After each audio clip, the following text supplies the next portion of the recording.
मित्रांनो, भाकरी फिरवली हा शब्द तुम्ही बऱ्याच वेळा ऐकला असेल. आणि हा शब्द कोणाच्या बाबतीत आहे? तर शरदचंद्रजी पवार यांनी भाकरी फिरवली. नक्की कशा ते भाकरी फिरवतात, त्याच्यामध्ये काय राज आहे, काय रहस्य आहे, तेच आज आपल्याला जाणून घ्यायचे. वास्तवावर बोलू काहीतरी. नमस्कार मित्रांनो, वंदे मातरम. वास्तवावर बोलू काहीतरी या माझ्या शृंखलेमध्ये पुन्हा एकदा आपलं स्वागत. मी आपला मित्र राजेश वासंती साबाजी पुरस्कर. मित्रांनो, तुम्हाला पत्रकारितेमधून, त्या वृत्तवाहिनी संस्थेमधून, त्या प्रिंट मीडियामधून म्हणजे छापील वृत्तपत्रामधून तुम्हाला एक शब्द ऐकायला मिळाला असेल किंवा वाचायला मिळाला असेल, काकांनी भाकरी फिरवली. आता ही काकांनी भाकरी फिरवली असे अनेक प्रसंग येऊन गेलेत, किंवा काकांनी गुगली टाकली, किंवा काकांनी एखाद्याचा खेळखंडोबा करून टाकला. बऱ्याच गोष्टी आहेत, बरेच शब्दप्रयोग केले गेलेत. कारण का, काका जेवढे काहीतरी वक्तव्य करतात, काहीतरी बोलतात, त्यावेळी हा शब्दप्रयोग होतो. मग ती भाकरी फिरवायला हवी होती. ती भाकरी फिरवली का, असे अनेक वेळा त्यांनी ह्या भाकरीचा उल्लेख करून आपलं भाषण केलेलं आहे. त्या भाषणामध्ये त्याचा उल्लेख केलेला आहे. मित्रांनो, आता काकांनी भाकरी कधी कधी फिरवली, तर सुरुवातीला जी भाकरी फिरवली ती म्हणजे स्वतःचे जे राजकीय गुरु आहेत वसंतदादा पाटील, त्यांच्या पाठीत खंजीर खुपसून त्यांनी भाकरी फिरवली. आणि त्यानंतर अनेक वेळा त्यांनी भाकरी फिरवली. लक्षात आलं का? आणि ते सत्तेत आले. त्यांना सत्तेत राहण्याची खूप हौस आहे, आवड आहे. सत्तेशिवाय ते राहू शकत नाही. म्हणजे कसं आहे, जल बिना मछली. त्या पाण्यात जर ती मासा राहिला नाही तर तडफडून मरणार. तशीच अवस्था ह्या शरदचंद्रजी पवार यांची. त्यांच्यासाठी जल म्हणजे काय, तर राजकारण, सत्ता. त्यांना विरोधी पक्षामध्ये बसायची इच्छा नाही. विरोधी पक्ष म्हटलं की त्यांना अंगावरती काटा येतो, त्यांना तडफड होते त्यांची. मग त्यांना स्वप्न बघायला सुरुवात करतात. मग ते षडयंत्र आखायला सुरुवात करतात. कारण मित्रांनो, जी काय सत्ता प्राप्त करायची असते ना, ती सत्ता कधी प्राप्त होते, तर स्वतःच्या कर्तृत्वावरती, स्वतःच्या हिमतीवरती, आणि ती सुद्धा रणनीती आखून. आणि जी सत्ता हस्तगत केली जाते, लुबाडली जाते, लुटली जाते, ती षडयंत्र करून. आता ह्यामध्ये शरद पवार दुसऱ्या क्रमांकावरती येतात. म्हणजे त्यांनी कधी आपल्या कर्तृत्वावरती, आपल्या हिमतीवरती, क्षमतेवरती ती सत्ता मिळवलेली नाही. ते ज्यावेळी या राजकारणात आलेत, आणि ते राजकारणात आल्यानंतर त्यांनी काँग्रेससोबत ते गेलेत. त्यांचं घराणं शेकापचं, शेतकरी कामगार पक्षाचं, त्या पक्षाचे सगळे कार्यकर्ते त्यांच्या घराण्यातले. फक्त जे शरद पवार होते ते कुठे गेले, काँग्रेससोबत गेले. आणि काँग्रेससोबत गेल्यानंतर काँग्रेसमधलेच काही नेत्यांना त्यांनी बरोबर घेतलं. ती काँग्रेस फोडली. त्याच्यानंतर त्यांनी पुलोत बनवला. त्याच्यानंतर त्यांनी राष्ट्रवादी बनवला. म्हणजे काय केलं, स्वतःच्या हिमतीवरती ते नेते घडवलेत का? नाही मित्रांनो. त्यांनी त्या काँग्रेसमधला काही भाग घेऊन ते बाहेर पडले, आणि त्याचं त्यांनी राजकारण केलं. म्हणजे तिथे त्यांनी भाकरी फिरवली. लक्षात आलं का, कशा कशा प्रकारे ते भाकरी फिरवत गेलेत. असे अनेक वेळा त्यांनी फक्त भाकऱ्या फिरवल्या आणि आपलं राजकारण केलं. आता ही भाकरी फिरवल्यानंतर त्यांच्या कर्तृत्व जे आहे, त्या कर्तृत्वावरती शिक्कामोर्तब कोणी केला, तर ह्या पत्रकारांनी. कारण आपल्या देशात यापूर्वीपासून कुठले दोन राजकीय पक्ष लढत नाहीयेत. जे काही इतिहास बघितला, वाचला, समजून घेण्याचा प्रयत्न केला, त्याच्यामधून एक गोष्ट लक्षात आली.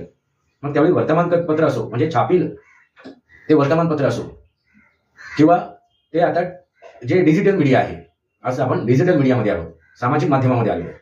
हा जो प्रवास आहे, ह्या प्रवासामध्ये तुम्हाला जे स्वतःला पत्रकार समजतात, जे आपल्याला बातम्या देतात, वास्तवाशी आपल्याला ते रूबरू करून देतात, नाही मित्रांनो, ते काय करतात, एक नरेटिव्ह सेट करतात. हा सुद्धा शब्द तुम्ही ऐकलेला असेल, नरेटिव्ह. मित्रांनो, नरेटिव्हचा अर्थ काय माहिती आहे का? एखादी गोष्ट अगदी खुलवून सांगणं, रंगवून सांगणं. मग त्याचे दोन प्रकार आहेत. एक जे नरेटिव्ह आहे ते सत्य अगदी विस्तृतरित्या सांगणं, ते रंगवून सांगणं, ते स्पष्ट सांगणं. आणि दुसरं जे नरेटिव्ह आहे, एखादं खोटं, अवास्तव अशा ज्या गोष्टी आहेत त्या रंगवून सांगणं. आणि ते खरं आहे, तेच खरं आहे, आम्ही सांगतो ते खोटं, ते खरंच आहे, असं जर नरेटिव्ह असतो, ते रंगवून सांगणं असते. असं एक दुसरं नरेटिव्ह आहे, जे नरेटिव्ह तुम्हाला 2024च्या लोकसभेच्या निवडणुकीमध्ये पाहायला मिळालं, ऐकायला मिळालं. संविधान खतरे में है, लोकतंत्र खतरे में. आणि त्यांनी नरेंद्र मोदीजी, भारतीय जनता पार्टी यांना रोखलं 240 पर्यंत. लक्षात आलं का, खोटं नरेटिव्ह. आणि नरेंद्र मोदीजींनी विकास कसा केला, योजना कशा आणले, प्रकल्प कसे राबवले, हे जे नरेटिव्ह त्यांनी सेट केलं होतं नरेंद्र मोदीजींनी, ते कमी पडलं. कारण का, लोकांना काय हवं असते, मतलब हवं असतो, स्वार्थ हवा असतो. फक्त ते स्वतःपुरतच विचार करतात. ना त्यांना देशाशी मतलब आहे, ना त्यांना त्या समाजाशी मतलब आहे. मला काय मिळते, मी काय मिळवलं, देश गया फाड में, ही जी मनोवृत्ती आहे, ह्या मनोवृत्तीमध्ये ही गोष्ट घडते. मग ही मनोवृत्ती कुठून येते, तर भीतीमुळे. मग ती भीती दाखवली जाते. बघा, संविधान बचाव, ते लोकतंत्र बचाव, नाहीतर तुमचं आरक्षण जाईल. आणि हे जे नरेटिव्ह आहेत, खोटे नरेटिव्ह, अवास्तव नरेटिव्ह, हेच या शरद पवारांनी भाकऱ्या फिरवायला वापरले. मित्रांनो, 2019 मध्ये ज्यावेळी युतीला बहुमत मिळालं होतं, म्हणजे कोण, शिवसेना आणि भाजपाला, आणि बहुमत कोणी दिलं तर खुद्द तुम्ही आम्ही दिलं, म्हणजे मतदार राजाने दिलं. मग ह्या मतदार राजाच्या पाठीत खंजीर खुपसून तेच ते बाळासाहेबांचे चिरंजीव कोण, उद्धव ठाकरे, हे मुख्यमंत्री पदावर जाऊन बसले. मित्रांनो, लक्षात आलं का? त्याला साथ कोणी दिली, कोणी भाकरी फिरवली? शरद पवारांनी. कारण निवडणूक झाल्यानंतर ते काय म्हणाले की आम्हाला आणि काँग्रेसला, म्हणजे विकास आघाडीला, आमच्या या महाविकास आघाडीला विरोधा पक्षामध्ये बसवलेले, आणि ते आम्ही स्वीकारले, मान्य सुद्धा केलं. एवढं बोलल्यानंतर ते गप्पा राहिलेत का? नाही राहिलेत. त्यांनी ती भाकरी फिरवली. त्यांना माहित होतं कोणतरी मतलबी माणूस आहे, कोणतरी आपला स्वार्थ साधण्याचा प्रयत्न करतोय, तर त्याला हाताशी धरून ही आपण भाकरी जर फिरवली तर आपण सत्तेत येऊ शकतो. लक्षात आलं का? आपण सत्तेत येऊ शकतो. आणि त्यांनी ती भाकरी फिरवली. 2014 मध्ये सुद्धा त्यांनी भाकरी फिरवण्याचा प्रयत्न केला होता. निवडणुका झाल्या, निकाल लागला, त्यानंतर कोणालाही बहुमत मिळालं नव्हतं. मग भारतीय जनता पार्टी सर्वात मोठा पक्ष होता. त्यावेळी मग त्यांनी एक निकाल लागायच्या अगोदर जाहीर केलं. त्यांना वाटलं होतं की आपले हार होणार आहे आणि भारतीय जनता पार्टी हा पक्ष सर्वात मोठा पक्ष म्हणून पुढे येणार आहे. मग त्यांनी सुरुवात केली होती सांगायला निकाल लागण्यापूर्वी की आम्ही भारतीय जनता पार्टीला बाहेरून मदत करू, सपोर्ट करू. आणि ती भीती बघून नंतर लगबगीने की जर काकांनी बाहेरून सपोर्ट केला आणि भारतीय जनता पार्टीने घेतला तर आपलं काय होणार? कारण उद्धव ठाकरेंना सुद्धा सत्तेची लालच आहे. मग ते लगेच टुणकण जाऊन भाजपाबरोबर बसले. कारण त्यांनी जे धडे रंगवले आहेत ना उद्धव ठाकरेंनी, ते शरद पवारांकडून. आणि त्यामुळे शरद पवारांनी जशा भाकऱ्या फिरवल्या तसंच ह्या उद्धव ठाकरेंनी सुद्धा भाकरी फिरवली. लक्षात आलं का? 2019 मध्ये भाकरी फिरवणं. आता सुद्धा ह्या ज्या महापालिकेच्या निवडणुका झाल्या, निकाल लागले, आणि त्या निकाल लागल्यानंतर एक अशी घटना घडली, अपघात घडला की ते षडयंत्र आहे, याच्यावरती मी चर्चा केलेलीच आहे. तो घातपात आहे की आणखीन काय आहे याच्यावरती मी चर्चा केलेलीच आहे. मित्रांनो, तो घातपात किंवा ते षडयंत्र किंवा तो अपघात कोणाचा झाला? अजितदादा पवार यांचा. ते मृत्युमुखी पडले. त्यानंतर लगेचच शरद पवार यांनी भाकरी फिरवण्याचा प्रयत्न केला. तर काय? तर आम्ही दोघेही पक्ष, दोन्ही संघटना, म्हणजे कुठल्या, राष्ट्रवादी काँग्रेस आणि शरदचंद्रजी पवार यांचा पक्ष एकत्र येणार आहे, आम्ही विलीन होणार. पण त्यांनी हे सांगितलं नाही कोण कोणामध्ये विलीन होणार. राष्ट्रवादीमध्ये शरदचंद्रजी पवार राष्ट्रवादी काँग्रेस, की शरदचंद्रजी पवार राष्ट्रवादी काँग्रेसमध्ये राष्ट्रवादी विलीन होणार, हे सांगितलं नाही. मित्रांनो, याचं त्यांनी अगदी ती राग थंड व्हायच्या अगोदर, त्या अंतविधी पार पाडायच्या अगोदरच हे त्यांनी एक पिल्लू सोडलं. कशामध्ये? या जे काय माध्यम आहेत ना, मग ते प्रिंट मीडिया असो किंवा हे वृत्तवाहिनी संस्था असो, डिजिटल मीडिया असो, लक्षात आलं का? त्या मीडियामध्ये त्यांनी ही बातमी सोडली, तो उंदीर सोडला की आम्ही एकत्र येणार आहेत. अजितदादा पवार यांची अंतिम इच्छा. आता तुम्ही विचार करा, त्यांनी अंतिम इच्छा म्हणजे याचा अर्थ अजितदादा पवार यांचं अस्तित्व संपलेलं असणार. अंतिम इच्छा कधी बघितली जाते? असं त्यांनी काय, ते आजारी होते का? अजितदादा पवार आजारी होते का? त्यांचा मृत्यू समीप आला होता का? ते एखाद्या रोगाने ग्रस्त होते का? आता त्या रोगामुळे, त्या रोगाच्या प्रादुर्भावामुळे अजितदादा पवार यांचा अंत होणार आहे आणि त्यांनी आपली अंतिम इच्छा बोलून दाखवलेली आहे. असं काय घटना घडली होती का? नाही मित्रांनो. मग त्याला अंतिम इच्छा हा जो शब्द वापरला गेला या शरद पवार यांच्याकडून, त्यांच्या नेत्याकडून, त्यांच्या कार्यकर्त्यांकडून, याचा मागचा उद्देश काय? खोटं नरेटिव्ह. लक्षात आलं का? ते सतत बोलणं. ते सतत बोलल्यामुळे काय होते? ते खरं वाटायला लागते. सतत बोलल्यानंतर ते उघडते, ते नागडं उघडं होते, त्याचं वास्तव कळते आणि ते खोटं होते हे समजते. पण तोपर्यंत वेळ निघून गेलेली असते ना मित्रांनो. आम्ही काय होतो? आम्ही भरकटतो त्या खोट्या नॅरेटिव्हमध्ये. संभ्रम निर्माण होते, दिशाभूल होते आणि नको ते करून बसतो आपण. मित्रांनो, ते खोटं कसं होतं? कारण हा जो विषय समोर ज्यावेळी मांडला गेला अजितदादा पवार यांच्याकडे, त्यांनी मुलाखत दिली त्यावेळेला त्यांनी स्पष्ट झिडकारून लावलं, आम्ही फक्त पुण्यामध्ये एकत्र आलो आणि त्या निवडणुका लढल्या महापालिकेच्या. त्या निवडणुका पुरतं मर्यादित होतं. आम्ही एकत्र येणार, मर्ज होणार, ही गोष्ट नंतरची आहे, त्याच्यावरती आम्ही विचार करू. आम्ही कुटुंब म्हणून एकत्र आहोत.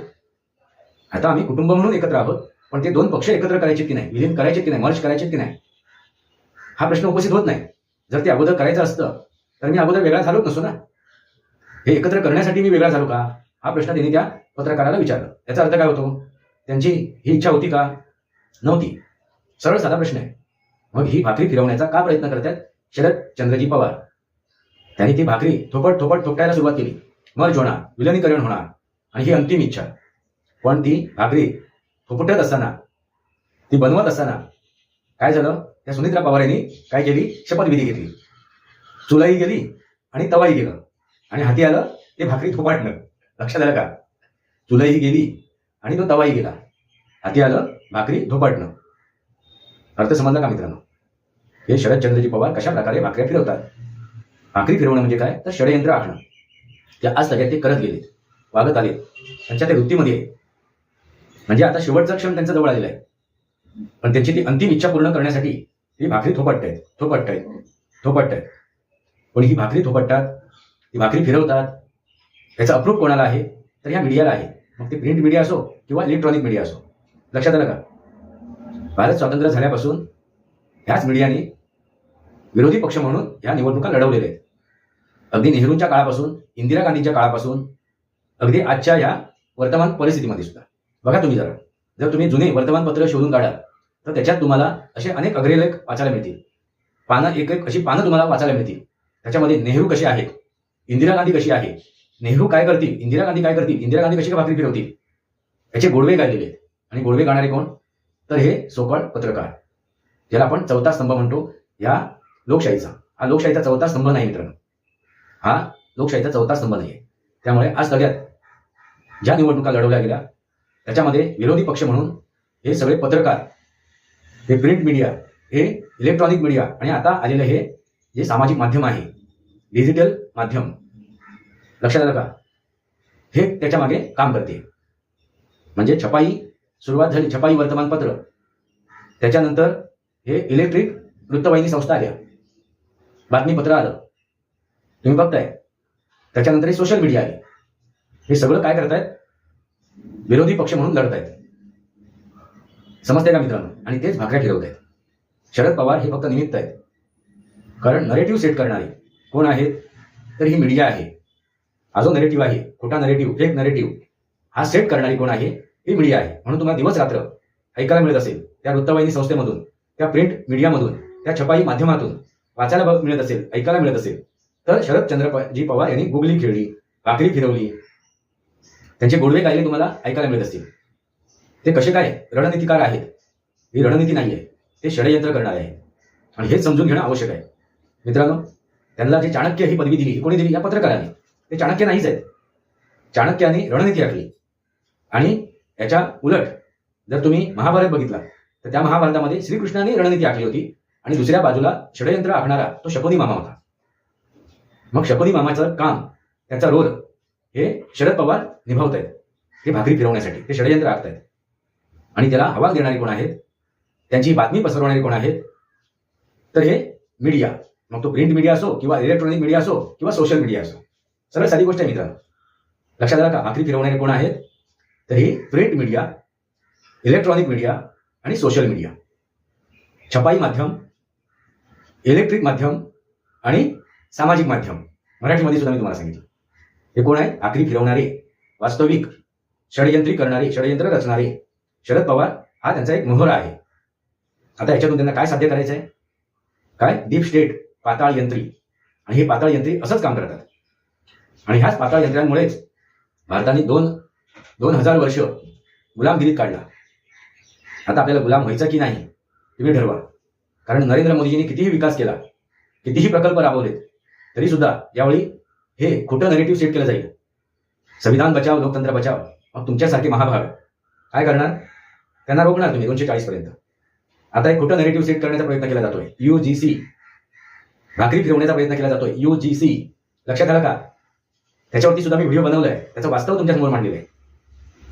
म्हणजे नरेंद्र मोदीजींनी आजपर्यंत जे काय केलं या देशासाठी, या भारतासाठी, या समाजासाठी, या नागरिकांसाठी, त्याच्यावरती तुम्ही एका झटक्यात पाणी सोडलं. का? तर भाकरी फिरवली. आणि भाकरी कोण फिरवतायत तुम्हाला दिसते. दिवस रात्र मीडियामध्ये तेच ऐकायला मिळते, त्याच्यावरती चर्चा होते. आणि मग जे समर्थक सुद्धा आहेत नरेंद्र मोदीजींचे, चाहते भक्त, त्यांनी सुद्धा भाकऱ्या फिरवायला सुरुवात केली. तो कायदा नियम न वाचता, न समजून घेता, ना त्यांनी नरेंद्र मोदीजींना समजून घेतलं. ठीक आहे, चला आपण गृहीत धरू नरेंद्र मोदीजींनी तो कायदा बनवताना कुठेतरी ती गडबड झालेली आहे, कुठेतरी कमी पडलेली आहे, तो कुठेतरी अन्याय होतोय असं आपण समजून चालू. याचा अर्थ असा नाही ना, तुम्ही नरेंद्र मोदीजींना जाब विचारू शकता, पण टोकाचा विरोध नाही करायची. टोकाचा विरोध करायची आवश्यकता नाहीये. तुम्ही जाब विचारू शकता. तुमचा गैरसमज झाला असेल तर तुम्ही जाब विचारू शकता. पण तुम्ही टोकाचा जो विरोध करायला सुरुवात केलाय आणि तुम्ही ह्या टूलकिट यांच्या हाती जो मोहरा म्हणून सापडलेला आणि तुमचा मोहरा म्हणून त्या बुद्धिबळ पटावरती तुम्हाला ते चालवत आहे. आपल्या इच्छेने, आपल्या मतलबाने आपल्याला कसं चालवायचंय, कोणाला पुढे सरकवायचंय आणि कसं काय त्या नरेंद्र मोदीजींना शहा आणि मात करायचंय, बस त्याच्यामध्येच ते सर्व लिप्त आहेत. नरेंद्र मोदीजी तेरी कब्र खोदेगी, म्हणजे ते कबर सुद्धा खोदायला तयार आहेत. कारण त्यांच्याकडे मुद्दे संपलेले आहेत. काय बोलायचं, संविधान संपलं बोलून, नरेंद्र मोदीजी चोर म्हणून झालं, दलाल म्हणून झाला, खुनी म्हणून झालं, बरंच काय काय बोलून झालं. आता काय कब्र खोदेगी, हेच ते खोटं नरेटिव्ह, हीच ती भाकरी फिरवणं. आता ही भाकरी फिरवून घ्यायची की नाही घ्यायची हे तुम्ही ठरवा. आता शरदचंद्रजी पवार हे फक्त निमित्त आहे, राहुल गांधी हा फक्त निमित्त आहे, तो मोहरा आहे. खरा भाकरी फिरवणारा कोण आहे तर हे माध्यम, छपाई माध्यम म्हणजे प्रिंट मीडिया, इलेक्ट्रॉनिक मीडिया म्हणजे इलेक्ट्रॉनिक माध्यम आणि सोशल मीडिया म्हणजे सामाजिक माध्यम, जे या नरेंद्र मोदीजींच्या विरोधात काय करतायत. म्हणजे आपण आता उदाहरणार्थ सांगतोय, नरेंद्र मोदीजींच्या विरोधात काय करतायत, भाकऱ्या फिरवतायत. फक्त राहुल गांधी म्हणा, ममता बॅनर्जी म्हणा किंवा शरद पवार म्हणा, उद्धव ठाकरे म्हणा, हे फक्त मोहरे आहेत त्यांच्या हातातले. ह्या भाकरी जे फिरवतायत त्यांच्या हातातले मोहरे आहेत. ते काय करतात, जाहिरात करतात, त्यांचं प्रमोशन करतायत. कारण पडद्यामागे कोण आहे, पाताळातून कोण सूत्र चालवत आहे तर ही मीडिया, हे पाताळ यंत्री, हे समजून घेणं गरजेचं आहे. भाकरी कोण फिरवतायत, हे प्रिंट मीडिया, डिजिटल मीडिया आणि इलेक्ट्रॉनिक मीडिया. कोणाच्या हातात आहे ती, ह्या पाताळ यंत्रांच्या हातात आहे. लक्षात आलं का, ह्या डीप स्टेटच्या हातात आहेत. आणि हे डीप स्टेट काय फिरवतायत, हे पाताळ यंत्री काय फिरवतायत, भाकऱ्या फिरवतायत. मित्रांनो, हेच ते वास्तव आहे. भाकरी नक्की कोण फिरवतोय, कोण परततोय, तुमच्या हातात आहे. ही भाकरी जर फिरवायला कोण आला, बसला, तर पहिलं ते वास्तव जाणून घ्या, ते सत्य जाणून घ्या आणि मगच वास्तवावरती बोलू काहीतरी. मगच आपलं तोंड उघडा आणि निर्णय घ्या. वास्तवावरती बोलू काहीतरी. या माझ्या शृंखलेला सबस्क्राईब करा, बेल आयकॉन दाबा, माझे विचार पडसे लाईक करा, आपले विचार कमेंट बॉक्समध्ये मांडा. तुर्तास इतकंच. भारत माता की जय, वंदे मातरम. जय भारत, जय महाराष्ट्र, जय सनातन.